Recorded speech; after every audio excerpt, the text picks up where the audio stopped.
Hi everyone, we are back with our 7 o'clock show today. We'll be doing this on Tuesday and Thursday.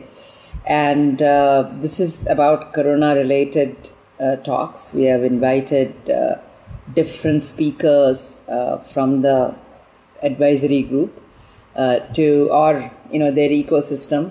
So we are finding people from all across India who are doing very different things for Corona, regarding Corona. So we've had so far some lawyers, some doctors, veterinarians, and we had somebody who's doing the clinical trials.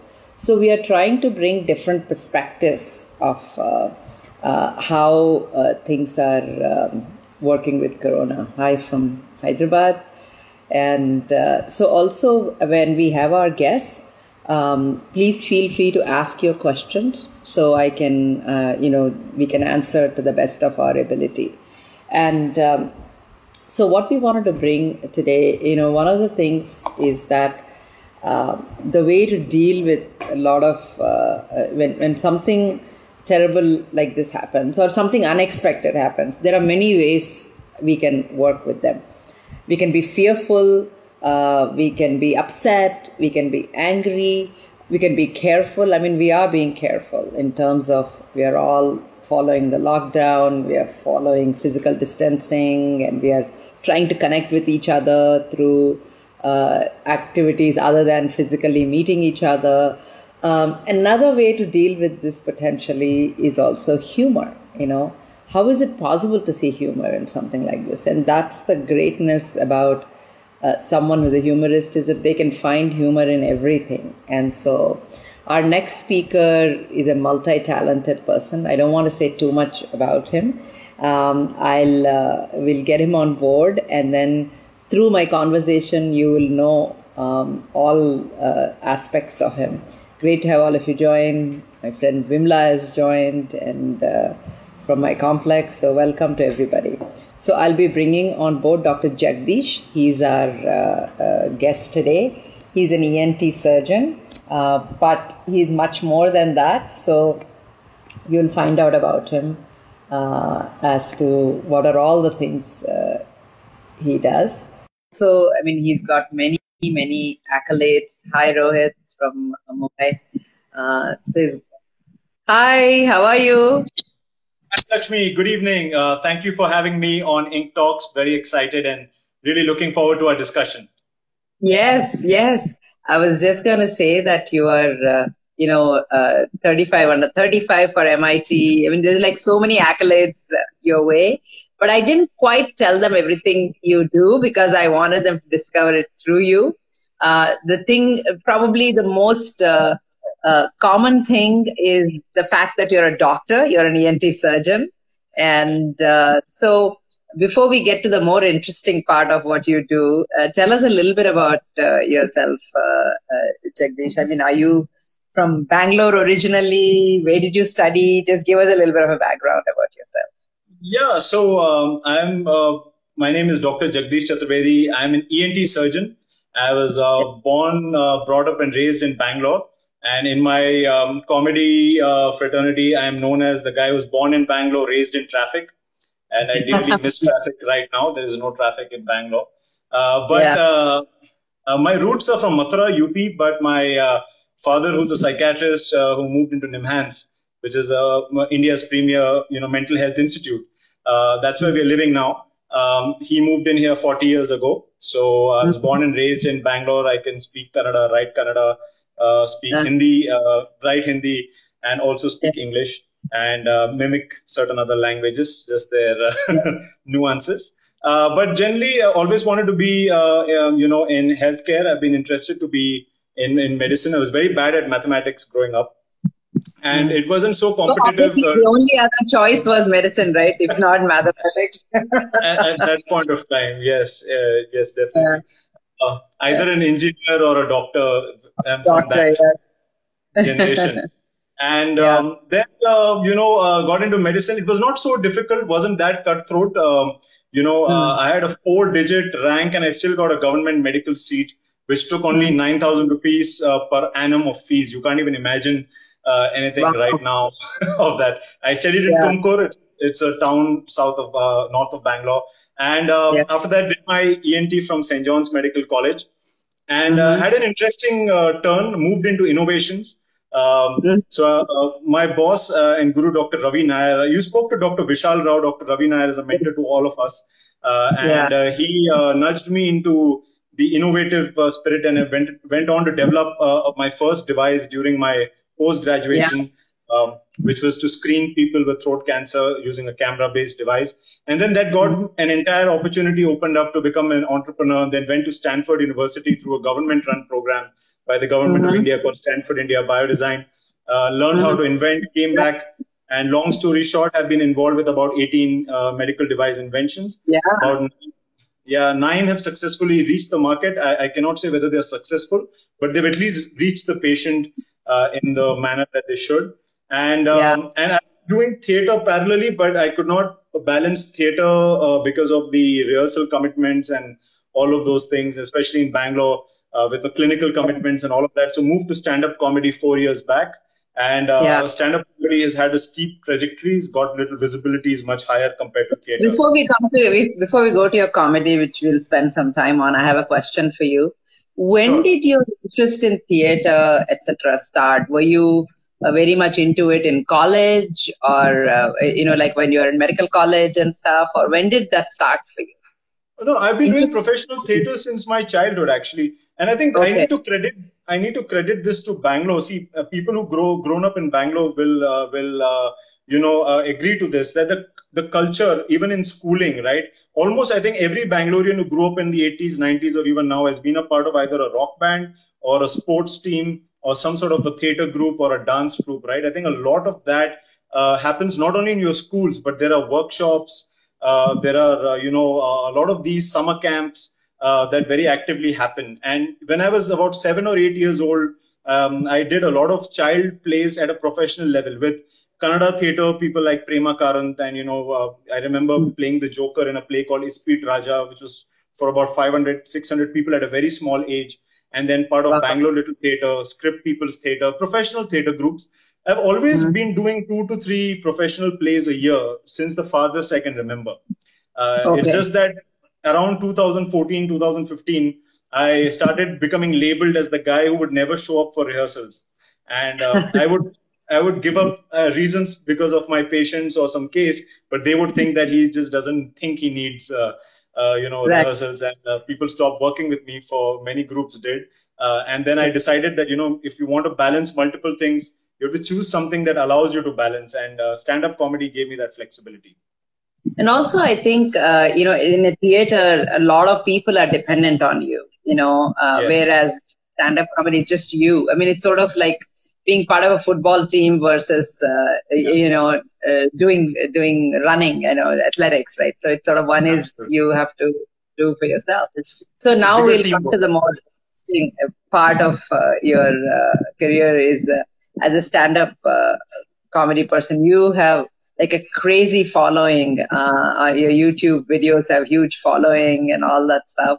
So which year did you start your comedy? My first show was in January 2017. So this is fun fact is also a top writer in Quora for the year 2018. Is that correct? Yeah, I used to be active on Quora for a while. I do need to get back to it, but I'm not able to find time. But definitely, that's on my list. I think Lakshman follows me closely on Yeah. Quora. It's nice to see him here. So, sorry, go ahead. So in 2014, you said you started stand-up comedy. No, I did my first show in January of 2017. Okay. Okay. And where did you do your first show? What was your first show? Where was it and what was it about? Oh, so my first show actually was in 2012, where I had not even thought of pursuing it. I was just trying it out. I was in the US, and US had a very active stand-up comedy culture. And I was in this place called Sunnyvale, which is close to Palo Alto. I live not too far from there. Yeah. All right, great. So there's a Rooster's Tea Feathers. That is a very popular comedy club, and they used to allow open mics to newcomers, and I really just wanted to try out. And it was I had a lot of content that was very US specific on AAA and the DMV and all of those things that people laugh about their Caltrains and all. I think it went reasonably well, but I didn't pursue it after that for a long time, and then it reinitiated in 2017. But I did something that I did a very naive thing. My first show was not a 5-minute set or a 10-minute set. My first show was a 1-hour ticketed show, which a lot of stand-up comedians were very, I guess, frowned upon. But if this you think was the one in Sunnyvale. No. This was when I did it in Bangalore in Rangoli in 2017. Sunnyvale, I just did a small spot because I was exploring it. But when I thought of pursuing it, I just announced with a 1-hour show. And comedians find that a very unrealistic. But if you think from a theater person's point of view, I've done at least about 70 monologues. I've done 70 comedy monologues, 30 of which I've written myself. And in my mind, I don't know what's the difference really between, at that point of time, between a monologue and a stand-up comedy routine. It's still me talking. The only thing that's different is it's a little more interactive and it's a little more, communicative rather than a character that you play. So for me, coming up with 1 hour of content was not very difficult. But when you look at it from a stand-up point of view, they, normally believe you have to prepare your material for years, perform it 500, 600 times before you refine it, test it, which I'm doing now. But when I started off, it wasn't with that mindset. And the second naive thing I did is I released the entire 1 hour on YouTube. And it is a rookie mistake, but it worked in my favor because that time there were not too many videos on YouTube and it started getting viewership. The same videos, if I were to put today, it would not even get 1,000 views because there is so much content right now. At that point of time, there was a lot of... attention span has gone down also, right? So what was your first comedy about? My first comedy was about real life experiences. So what I did during that routine is I picked 5 or 6 anecdotes that I personally faced, gave a funny twist to it and narrated it in a funny manner. Of course, it wasn't very professional in a stand-up comedy format because I didn't pause in the right places or use a lot of the comedy tricks. I watched a lot of Indian comedians before. I thought, okay, this is the way they do it, so I should structure it around the same way. But traffic was something that got very popular. Traffic and parking were my favorite routines from my first set. And I actually had a very bad fight with my wife for something that was very... it was a serious thing, but it was funny when you look at it in hindsight. And that anecdote, that particular set did very well. It's called Lying to Wife and Getting Caught. And I think a lot of people related to that. And it was a bit of about childhood experiences, getting kicked out of class and, all of those things. It was just basically, I would say, like a 20, 30 minute anecdotal journey from childhood to adulthood in comedy format. Somebody said that Mukkama, that was very funny. Just commented. Yeah, Mukkama was a part of my second show. It was actually an experience that I had from my internship. So are you familiar with, Kannada and the Kannada dialect?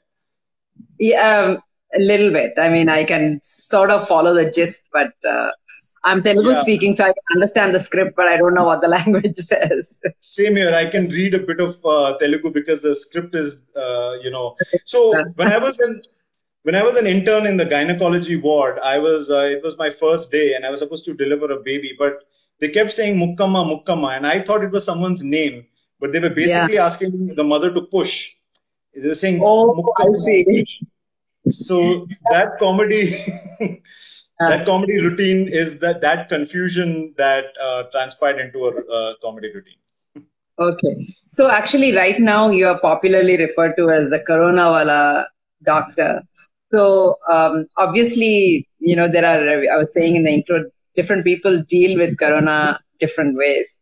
So where did this idea of Corona Wala doctor come to you? And maybe you can do a little bit or something from whatever you do with Corona. I mean, I saw some of your things in the car when you're talking about as Corona you're talking. I saw some of those. Yeah. Yeah, so there's one thing that I always try to do is bring information through entertainment. I've been experimenting that a lot in stand-up comedy. Also, I did an entire routine on the anatomy and physiology of the nose in a comedy club for a non-medical audience. Like, always try to grapple.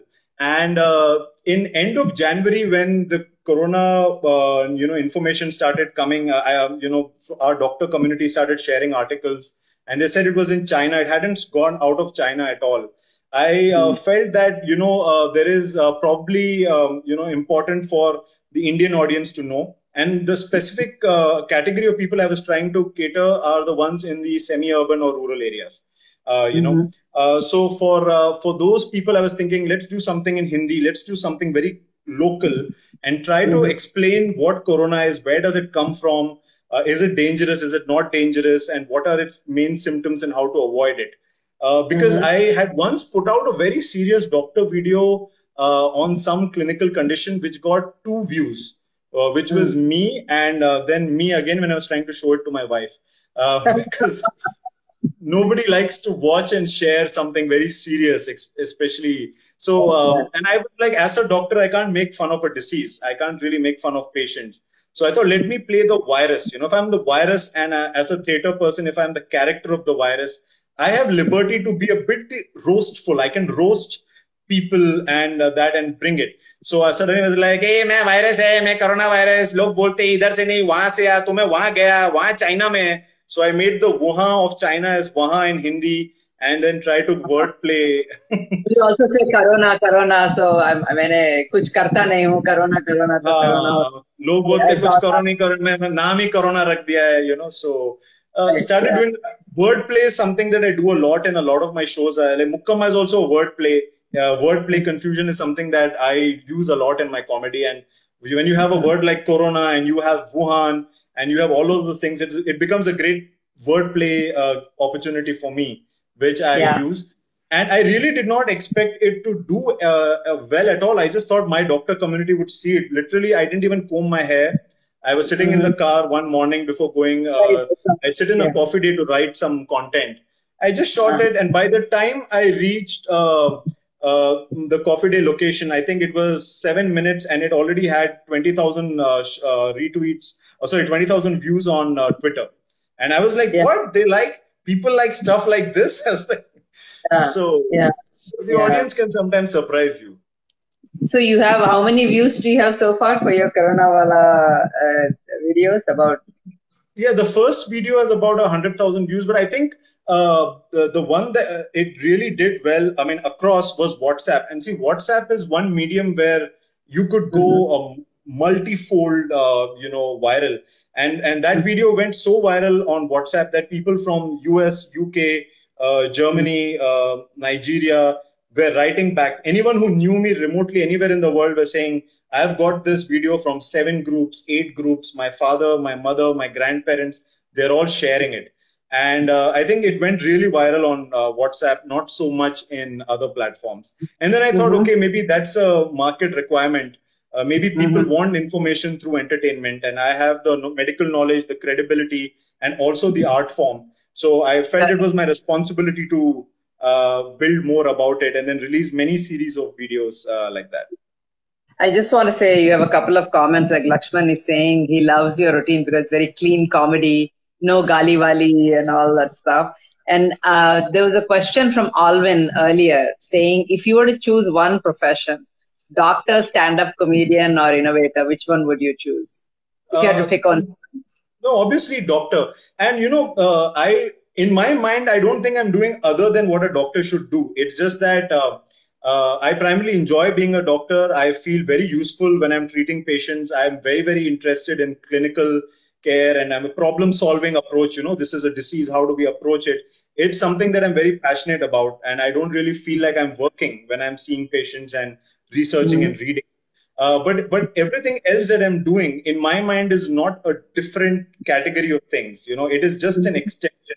It's a doctor's job to build awareness. And if I find an effective way to do it, and if it's through the medium of comedy, I'm still doing what a doctor should do. If I'm making a surgical tool, which is also a doctor's responsibility. we don't always have to import 80% of our technologies, right? If we understand the problem, we can develop it ourselves. And tool creation, innovation is also a job of a doctor. It's just not followed so much in India. So I Correct. don't, any of the things that I'm doing is a non-doctor's responsibility in my mind. But Yeah. for generally people, they have this thing that, if you're doing one thing, it's categorized as one. And then suddenly, oh, what is this other thing you're doing? And then you're inventing, oh, you've written a book and you're crazy, Yeah. But I'm like, it's all in the same line of medicine and information and treating patients. What are some of the interesting innovations you've seen come around you in this time? What are some of the things you're seeing? You say, that's a very interesting innovation, something you might have done or others have done. There's one invention which I've always found quite fascinating is the fold scope. I'm sure you've heard of it. Fold scope. Fold scope is like a $1 microscope. It is developed. Yeah, there's a TED talk on Manu, it. by Manu, the one from Stanford. Yeah. Yes, yes, yes.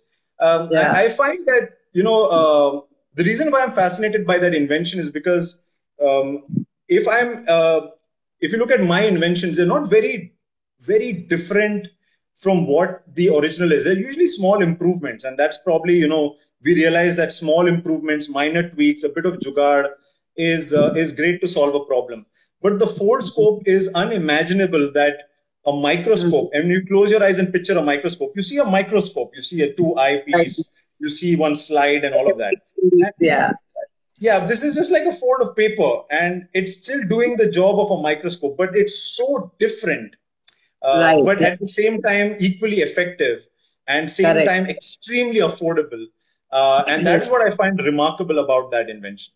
Mm-hmm. Mm-hmm. Yeah. Yeah. And actually, Manu comes to NCBS here. I think he works there with some of the people here, etc. It's wonderful. How about, I mean, we talked about you have over 18 inventions that you have created, be it minor repair or completely out of the box or whatever. Which are just tell me one or two that you feel, wow, I really am proud of this. I mean, I'm sure you're proud of all of them, but just give me a couple. The ones that have wowed me are the ones that I can use. And, there's a story of why I say 18 plus inventions, because when I started talking about the inventions I used to do, I used to say, I used to only tell the ones that made it to the market, actually. I never used to say 18 or 19. I thought it would be boastful to say, I mean, if they were not successful, why to number them? But then my boss, Dr. Ravi Nair, said that, Jagdish, if you don't tell how many you attempted, and how many were successful and how many failed, then you're giving a wrong message to whoever's listening to you. They are basically then assuming that everything you touch is gold, which is not right, because not every attempt works. So if if you have tried 19 or 20 inventions, say that, but then say 6 made it to the market, 10 made it to the market. So at least people know that, okay, he's failed 50% of the times. And that is a very important message to give to innovators so that their expectations are aligned. Most of the innovations fail because your expectations are not aligned. But anyway, not digressing, back to your question. There's one innovation that I personally felt good about is a balloon sinuplasty device. So I'm a nose and sinus surgeon. And one of the gaps that we identified is that to dilate a small bony opening, people have to undergo a fairly invasive procedure, 2 to 3 days of admission. And there's a lot of damage done inside, mainly to get access, which wasn't making sense to me. And in the US, they have a balloon technology that widens it, but it's so expensive to import it that it does not make sense. I mean, in India, if you say, you have to pay 3 times the cost for a less invasive surgery, they'll be like, I'd rather pay less, get more done. I feel more value for money. It's it's a very different mindset. I know. But that may not be, you're like, oh, you're just going to put a balloon and dilate and you're going to charge me 4 times more than what someone would go in and actually widen. But I'll put up with the pain, I'll put up with the inconvenience, like I'll pay less. Yeah. I'll take care of the complications, my eyes nearby, brains nearby. So that didn't make sense. It was an economic challenge. And we then worked with this company, INKtalks. I was a part of it. And we worked on this challenge. And our main challenge was to bring a similar technology, but at a cost which is lesser than the conventional FES surgeries that we do. And we were able to bring something that was $1.5 lakh close to 20,000 rupees. Wow. And now we perform this procedure as an outpatient procedure, as a daycare procedure. So a patient with a chronic sinusitis comes in, and I use my own device. A lot of other doctors do, and we can do this as a daycare procedure, and they go back the same evening. And that is something that gives me a lot of gratification, because I felt that I reduced, I avoided unnecessary anesthesia, avoided hospitalization, avoided complications, and still was able to look after the patient with a lot of convenience and safety. And I think it's when that cycle comes through, it feels really good. And then we developed a balloon device that opens up the eustachian tube, the tube that gets blocked, and we do daycare procedures. And I think the future of most elective surgeries is going to be daycare. It's going to be minimally invasive. It's going to be smaller tools. And I think that is also what patients want, because just because it's invasive, people avoid surgeries. And when we did our research, we found people with chronic sinusitis avoiding procedures for 18 months to 24 months, abusing 10 to 20 courses of antibiotics, which is so much more dangerous. And because they don't want to, they take a big decision. But a small decision, we don't even call it surgery. We just say, we'll do a procedure, you'll go home the same evening. They're like, sure, let's do it. Right. So, what are, in this COVID-19, right now we are going through it, what are some new opportunities that can come out of it, new inventions that can come out of it? What is the possibility here? Yeah, I think this is an opportunity that we need to think of with a bit of seriousness, and think in terms of not only what we want to solve, but also the sustainability of it. And the moment you have a pandemic like COVID-19, and the mainstay is social distancing, then automatically our solution options are limited to digital, or into service providing of transportation and doorstep deliveries, intermixed with digital platforms. And I think it's going to get very cluttered very soon, as more and more people realize the gravity of the situation, that this is probably not until May 3rd. This is a situation that's going to, recover only probably after 12 months, 18 months, till we have a vaccine. There may be more peaks. There may be community spreads in between. A lot of people predict that July would be the worst time, and maybe even after. There is no rule that there wouldn't be another one that comes. The flus peak around those times anyway. When monsoon hits, flus will peak, and there would be dengue as well. So there's going to be a lot of healthcare issues, and I think we have to look at opportunities of how we can provide what our skill sets are, using digital platforms. We're already doing telemedicine, and I think education, training. I've done almost 20 stand-up comedy shows on digital platforms, and I think we have to start exploring those things. Okay, we have 2 minutes to close. Would you like to do a little routine that you do, or would you like to say something? The stage is yours. Whatever you want to do. Yeah, I mean, no, firstly, thank you very much. I think we could take a couple of questions if they're missed, so that, I think Saida is asking, profession apni jagah or passion apni jagah. Okay. Interview would be another very useful one. How do you handle uneducated patients? Okay, let me just address that. So, I think the other side of the coin is, with digital platform, everyone can share information. It's a very unfortunate incident that happened a couple of days back with Dr. Simon Hercules in Chennai. He passed away with COVID-19 and supposed to be buried. And, a mob of people stopped that. It was probably because of misinformation, that they felt that someone who's dead can spread COVID-19. And that is a challenge, which is something that I would like to request everyone, is that if you get any information, you have doctors in your network, you have doctors in your family, you have doctors whom you can reach out to. I am always available. I have a free WhatsApp number that you can reach out to. Even if it's as trivial as, doctor, is this true? When they say this, is this really true? Try to make that effort to validate it. Because otherwise, the decision that you may take, or the actions you might take, might be far more dangerous than the disease itself. You may resort to violence, you may resort to fear, you may resort to anxiety, stress, which may not even be required.